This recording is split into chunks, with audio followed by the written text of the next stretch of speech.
Magandang araw mga tol, trainer ni Tank Davis na si Calvin Ford may banat kay Kit One Time Turman. Sinabi ni Calvin Ford na takot raw si Turman na masirang pangalan kaya ayaw palagan si Jaron Boots Ennis. Alam daw kasi ni Turman na may skill si Ennis at delikado siya kung matalo sa batang prospects. Number 1 challenger ngayon si Jaron Ennis sa IBF. Hinahamon niya si Turman para umangat ang pangalan kung manalo. Pero ayaw daw ni Turman pumalag dahil masisira ang plano kung matalo siya kay Ennis. Kaya inaantay na lang daw ni Turman ang mananalo sa rematch ni Spence at Crawford. Hinahabol daw ni Turman ang malaking bayad para mas malaki ang may bulsa kahit matalo. Malayong mas malaki kasi ang bayad kay Turman kung isang champion ang kalaban kumpara kay Jaron Ennis.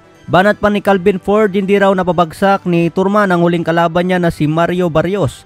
Umabot pa sa desisyon. Samantala kay Tank Davis, ilang ulit niya pinabagsak si Mario Barrios at natapos sa stoppage. Pero ayon sa interview dati ni Mario Barrios, kinumpirma na may rehydration clause sa kontrata laban kay Tank Davis. Kaya hindi raw nagtaka si Mario Barrios noong nanockout si Ryan Garcia dahil parehas silang naisahan sa rehydration clause na demand ni Tank Davis. Ito ang isang patakaran ni Davis na hindi nagustuhan ng maraming fans. Kakademand ng rehydration para makalamang. Huling laban ni Mario Barrios, binugbog pa si Yordenis Ugas. Ano sa tingin nyo mga tol, pera na lang ba ang inahabol ni Turman hanggang magretiro? Sa iba pang balita, Shakur Stevenson sinabi ang top 5 skill fighter ngayong era. Binanggit niya dyan si heavyweight champion Tyson Fury. Pangalawa si former undisputed champion Naoya Inoue.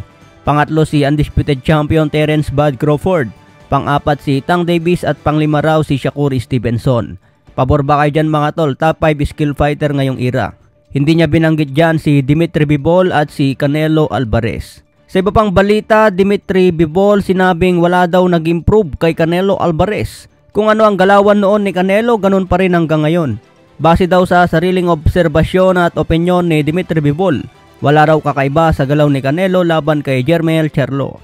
Isang fighter lang daw ang kinakatakutan ni Bivol ngayon at itong si Artur Beterbiev. Hindi raw mapakampante si Bivol kay Beterbiev dahil big puncher at isang great fighter. Bumabato rin ng maraming jab si Beterbiev, volume puncher at body puncher. Kaya masusubukan raw ang tunay na abilidad ni Bivol laban kay Beterbiev na may kartadang 19 wins, 19 KOs, walang talo. Ang problema lang kay Beterbiev mga tol, edad 38 na siya kaya mas prime fighter pa rin si Bivol. Ito ang abangan natin na undisputed na bakbakan sa light heavyweight.